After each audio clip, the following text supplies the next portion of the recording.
ఓం శ్రీ గురుభ్యో నమః. నేటి పంచాంగ కార్యక్రమానికి స్వాగతం. నేటి ఇంగ్లీష్ తేదీ 14 డిసెంబర్ 2012, నేడు శుక్రవారం. ఈ రోజు నుంచి మనకి హేమంత ఋతువు ప్రారంభమవుతుంది. శ్రీ నందనామ సంవత్సరంలో మార్గశీర్ష మాసము లేక మార్గశిర మాసము ఈ రోజు నుంచి ప్రారంభమవుతుంది. తెలుగు మాసాల్లో, చాంద్రమాన మాసాల్లో మాస ప్రారంభానికి విశేషమైన ప్రాశస్త్యం మనకు ఉంది. దాని గురించిన విశేషాలు ఈ కార్యక్రమంలో తెలుసుకుందాం. ఇక ఈరోజు పంచాంగ వివరాలు. ఈరోజు నుంచి మార్గశిర మాసం ప్రారంభమవుతాం కాబట్టి నేడు మార్గశిర శుక్ల పాడ్యమి ఉదయం 10:31 వరకు ఉన్నది. నేటి నక్షత్రం మూల మధ్యాహ్నం 2:56 వరకు. భవ అనే కరణం నేటి ఉదయం 10:31 వరకు. తర్వాత బాలవ అనే కరణం నేటి రాత్రి 8:47 వరకు. అమృత ఘడియలు నేటి ఉదయం 9:17 నుండి నేటి ఉదయం 10:41 వరకు. దుర్ముహూర్తము నేటి ఉదయం 8:53 నుండి నేటి ఉదయం 9:36 వరకు.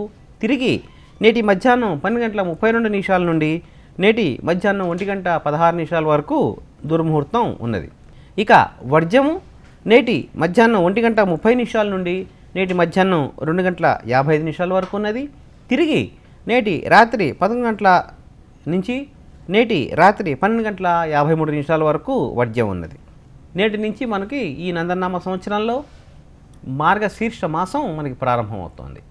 ఏ పౌర్ణమికైతే మృగశిర నక్షత్రంతో కూడుకున్న పౌర్ణమి వస్తుందో దాన్ని మార్గశిర మాసంగా మనకి చాంద్రమాన మాసంలో తెలుసుకుంటాం.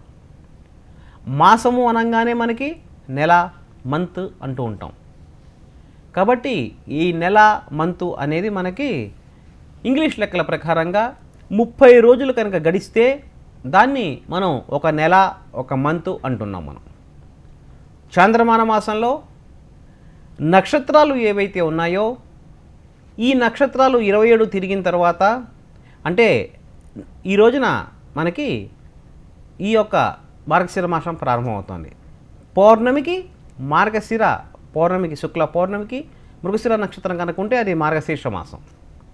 అలాగే ఈ మార్గశీర్ష మాసం నుంచి హేమంత ఋతువు ప్రారంభమవుతుంది. మనకి ఋతువులు 6 ఋతువులుగా మనకు చెప్తున్నారు. ఈ హేమంత ఋతువులో మనకి కొద్దిగా చలి శాతం మనకి పెరుగుతూ ఉంటుంది. అలాగే ఈ హేమంత ఋతువులోనే మనకి పంట కూడా చేతికి వస్తూ ఉంటుంది.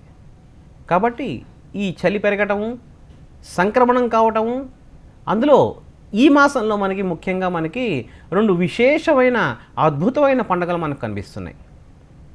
ఒకటి గీతా జయంతి. భగవద్గీత ఎప్పుడైతే శ్రీకృష్ణ స్వామివారు చెప్పారో, ఆ జగన్నాథ మన సూత్రధారి, అది చెప్పిన మాసము ఈ యొక్క మార్గశిర మాసంలో మనకు వస్తుంది.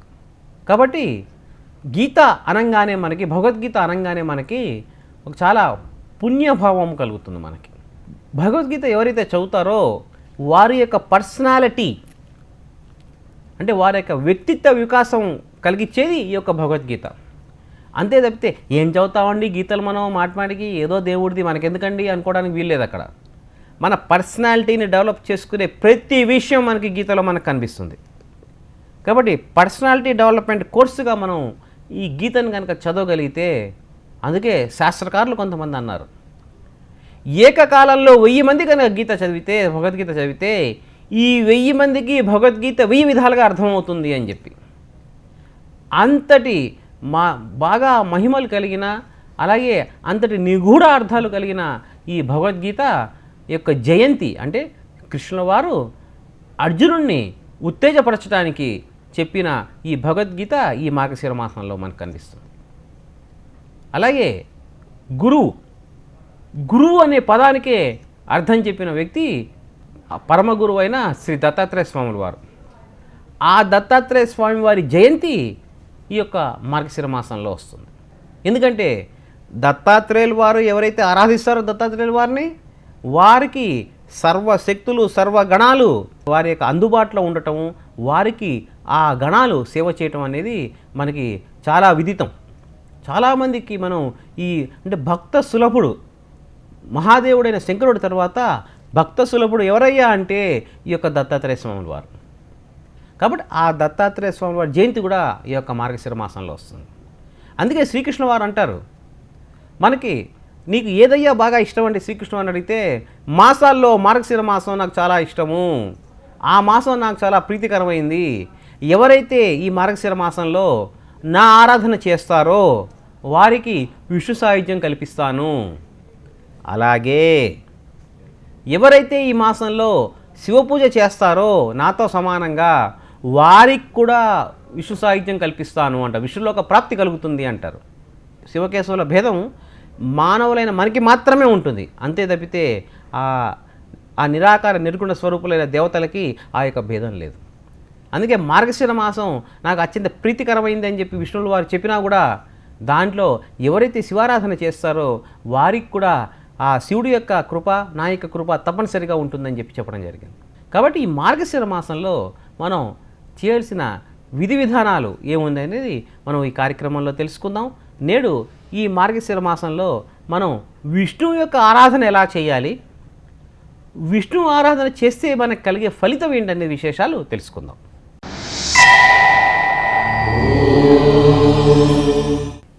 విష్ణువు అంశతో కూడుకున్న ఏ దేవాలయానికైనా మనం వెళ్ళవచ్చు.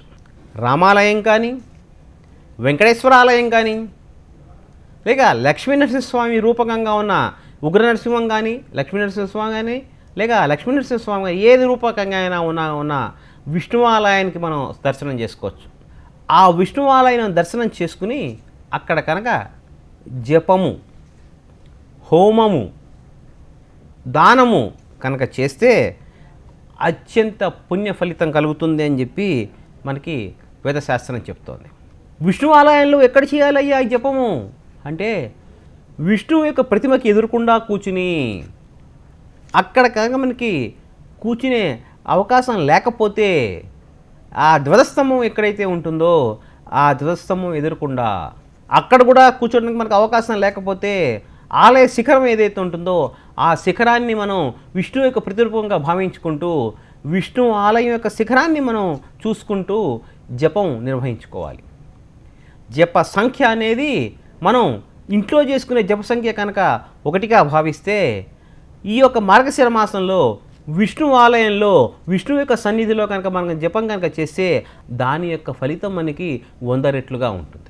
మనం ఇంట్లో కనుక రోజు 108 సార్లు కనుక జపం చేసుకుంటే ఏదైనా మనకున్న మంత్రాన్ని దాని యొక్క అదే 108 సార్లు కనుక విష్ణు ఆలయంలో కనుక ఈ మార్గశిర మాసంలో కనుక చేస్తే దాని యొక్క ఫలితం 100 రెట్లు పెరుగుతుంది. అంటే 10,000 సార్లు చేసిన ఫలితం అనేది మనకు కలుగుతుంది. కాబట్టి ఈ విష్ణు ఆలయంలో ఈ మార్గశిర మాసంలో ఎప్పుడైనా సరే జపము నిర్వహించినా, లేక దానము నిర్వహించినా, లేక హోమము నిర్వహించినా, లేదండి మాకు జపాలు, మంత్రాలు, దానాలు ఇవన్నీ మేము చేయమండి అంటే కనుక విష్ణువు అంశ కలిగిన దేవాలయంలోకి వెళ్ళి అర్చన, దేవతార్చన మీ శక్తి కొలది అష్టోత్తరం కానీ, సహస్రనామం కానీ, లేక లక్ష తులసి పూజ అనేది అవుతుంది. ఈ లక్ష తులసి పూజ ఏదైతే ఉంటుందో అంటే లక్ష తులసి ఆకులు ఆ విష్ణుదేవుడికి సమర్పించడం. విష్ణువుకి అత్యంత ప్రీతికరమైంది తులసి. కాబట్టి ఆ తులసి మాలని ఎవరైతే ఈ యొక్క మార్గశిర మాసంలో విష్ణువుకి సమర్పిస్తారో, విష్ణువు యొక్క అంశకి సమర్పిస్తారో వారికి అత్యంత పుణ్య ఫలితాలు కలుగుతాయని చెప్పి మనకి ఈ యొక్క పురాణాలు, విష్ణు పురాణం, బ్రహ్మపురాణం ఇత్యాదివన్నీ మనకి తెలియజేస్తున్నాయి. లేదండి లక్ష తులసి అంటే చాలా ఖరీదైందండి మేము చేయలేమండి అంటే కనుక ఈ యొక్క విష్ణు ఆలయంలో వెళ్ళి ఎవరైతే మామిడాకులు గ్రహించినవి అంటే మామిడాకులు ఎక్కడైనా దొరికితే వాటన్నిటిని ఒక మాలగా చేసి ఈ మాలని తీసుకువెళ్ళి ఆ యొక్క విష్ణు ఆలయానికి సంబంధించినంత వరకు ద్వారానికి ఎక్కడ కట్టినా, విష్ణు ఆలయంలో ఏ ద్వారానికి కట్టినా ఆ యొక్క విష్ణు యొక్క కృపకి పాత్రులు అవుతారు అని చెప్పి మనకి చెప్పారు. అలాగే అరటి ఆకులతో, అరటి స్తంభాలతో ఎవరైతే ఈ యొక్క విష్ణు ఆలయాన్ని అలంకరిస్తారో వారికి కూడా విష్ణు సాయుధ్యం మనకి కలుగుతుంది. అరటి ఆకులు కానీ, అలాగే అరటి కొమ్మలతో అలంకారం చేసిన వారికి, అలాగే ఈ యొక్క అరటి స్తంభాలకు దొరుకుతాయి, మనకి పువ్వులు దొరుకుతాయి. ఈ పువ్వులతో అలంకారం చేసిన వివిధ రకాలైన పువ్వులు, ఆ పువ్వుల్లో మాత్రం తప్పనిసరిగా తులసి అనేది ఉండాలి. కాబట్టి ఈ తులసితో కూడుకున్న పువ్వుల మాలను ఎవరైతే తోరణంగా కట్టి పెద్ద పెద్ద తోరణాలు సమర్పిస్తారో, పెద్ద తోరణం కానీ చిన్న తోరణం కానీ మీ యొక్క శక్తిని అనుసరించి మాత్రమే, ఎక్కడైనా సరే పురాణాల్లో కానీ లేక జ్యోతిష్ శాస్త్రంలో కానీ ఏ దానమైనా చెప్తే యథాశక్తి అన్నారు. నా శక్తి మేరకు ఒక అరకిలో ఇవ్వచ్చు, మీ శక్తి మేరకు 10 కిలోలు ఇవ్వచ్చు, అంతే తప్పితే యథాశక్తి అన్నారు తప్పితే ఎక్కడ కూడా ఇంతే క్వాంటిటీ అనేది మనకి చెప్పబడలేదు. కాబట్టి మన శక్తి అనుసారము ఆ దేవుడికి మనం సమర్పించుకోవాలి. అలాగే ఈ యొక్క మార్గశిర మాసంలో దీపారాధన, కార్తీక మాసంలో మనం చెప్పుకున్నాం దీపారాధనకి విశేష ప్రాధాన్యత కలిగి ఉందని చెప్పి. అలాగే ఈ కార్తీక మాసంలో కూడా నల్లని తెల్లని అవిస పూలతో పూజ, అలాగే దీపారాధన, అవిసె నూనెతో దీపారాధన ఈ యొక్క మార్గశిర మాసంలో విష్ణు ఆలయంలో కనుక చేస్తే మనకి అత్యంత పుణ్యఫలంగా మనకి చెప్పబడింది. కాబట్టి ఈ మార్గశిర మాసం యొక్క విశిష్టత గురించి మనం తప్పనిసరిగా తెలుసుకుని ఈ మార్గశిర మాసంలో విష్ణువు అంశతో కూడుకున్న ఆలయానికి, మనకు దగ్గరలో ఉన్న ఆలయానికి మనం వెళ్ళి ఆ విష్ణువు యొక్క పూజ చేసి, లేక ఆ విష్ణువు యొక్క మందిరంలో ఆ గుళ్ళో మనకి తోచినట్టుగా పూలతో తోరణాలు కట్టి, లేదా మామిడాకు తోరణాలు కట్టి, లేదా అరటి స్తంభాలు కనుక అక్కడ అలంకరించితే ఆ విష్ణువు యొక్క కృప మన మీద కలుగుతుంది. కాబట్టి రేపటి కార్యక్రమంలో మనం ఈ యొక్క మార్గశిర మాసంలో మనం ఆచరించవలసిన ధర్మాలేంటి, విష్ణువు యొక్క పూజ ఎలా చేసుకోవాలి అనే విశేషాలు తెలుసుకుంటూ మిగిలిన పంచాంగ వివరాలు కూడా రేపు తెలుసుకుందాం. స్వస్తి. సర్వే జనా సుఖినో భవంతు.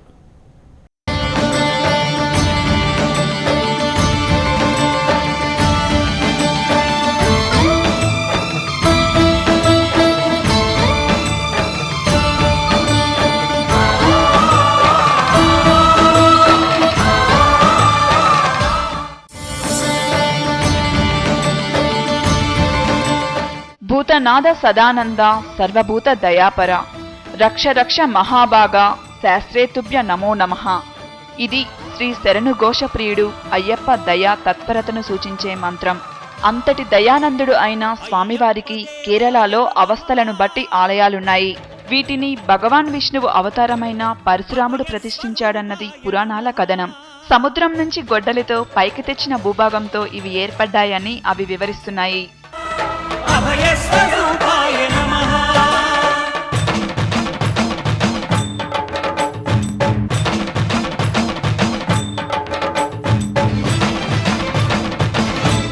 ఇందులో ప్రథమంగా చెప్పుకోవాల్సింది కులత్తు పూజ. ఇక్కడ స్వామివారు బాలుడిగా కనిపిస్తారు. ఈ ఆలయం ఎదుట ఉన్న నదిలో పలు రకాల చేపలు కనిపిస్తాయి. ఇక్కడికి వచ్చే భక్తులు ఈ నదిలోని చేపలకు ఆహారాన్ని అందించడం ఓ ఆధ్యాత్మిక సంప్రదాయంగా వస్తోంది.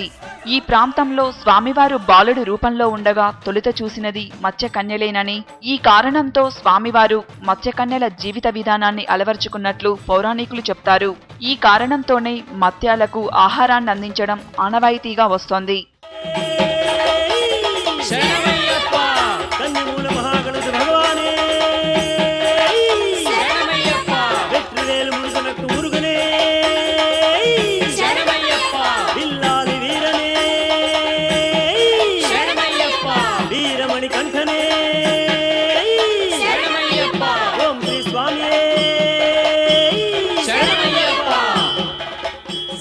రెండోది ఆర్యన్ కవు.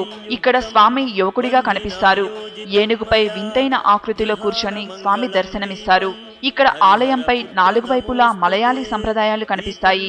ఉత్సవం రోజులో మాత్రం తమిళ సంప్రదాయాల్ని పాటిస్తారు. అయితే ఇక్కడ తలికెట్టు నిషిద్ధం. 5 కొండల్లో నీ భక్తుల గుండెల్లో అలరారుతున్నావు అందాల అయ్యప్ప, ఇలలోన నీకెవరు సరిలేరు అయ్యప్ప. 5 కొండల్లో నీ భక్తుల గుండెల్లో అలరారుతున్నావు అందాల అయ్యప్ప, ఇలలోన నీకెవరు సరిలేరు అయ్యప్ప. ఇక మూడోది అచన్ కోవిల్. ఇక్కడ స్వామివారు కుటుంబీకుడిగా కనిపిస్తారు. చిన్నుద్రలో కనిపించే స్వామివారు చందనం, పవిత్ర జలాన్ని, జేబూని ఉంటారు. ఇవి పాముకాట్లకు మంచి వైద్యంగా భావిస్తారు. ఇక్కడ ఎవరికి పాము కరిచినా ఆలయం వద్దకు తీసుకొస్తారు. అర్ధరాత్రి పూట పాము కరిచినా వెంటనే అక్కడ గుడికి తీసుకొస్తారు. గంట మోగుతుంది. అంతే, నాడ రోగికి అందుబాటులోకి వస్తారు. అయ్యప్ప దర్శనమే కలుగు భాగ్యం, శరణు ఘోషతోటి శబరి యాత్ర చేద్దా. అయ్యప్ప దర్శనమే కలుగు భాగ్యం, శరణు ఘోషతోటి శబరి యాత్ర చేద్దా. 5 కొండలపైన అందాల ఆ స్వామి, అందరిని దీవించే మణికంఠుడా స్వామి. అయ్యప్ప శరణంటే ఆదరించే స్వామి, ఆకాశ వీధిలో జ్యోతి రూపుడు స్వామి. 5 కొండలపైన అందాల ఆ స్వామి, అందరినీ దీవించే మణికంఠుడా స్వామి. మలయాళ క్యాలెండర్ ప్రకారం 1106లో ఈ ఆలయాన్ని నిర్మించారు. అటవీ మధ్య ప్రాంతంలో ఉన్న ఈ ఆలయానికి శెన్కొట్ట, ఆలిముక్క నుంచి ప్రయాణ మార్గాలున్నాయి. స్వామివారి దర్శనానికి వెళ్లే భక్తులందరూ సాధారణంగా శబరిమలయలోని సన్నిధానానికి వెళుతూ అక్కడ దర్శనం ముగించుకొని తిరిగి వస్తుంటారు. అయితే ఈ 3 ఆలయాల దర్శనం వల్ల పలు రకాల ఫలితాలుంటాయంటున్నారు భక్తజనాలు. ఒక్కో రీతిన స్వామివారి దర్శనం వల్ల ఒక్కో విధమైన ఫలితం ఉంటుందని చెప్తున్నారు.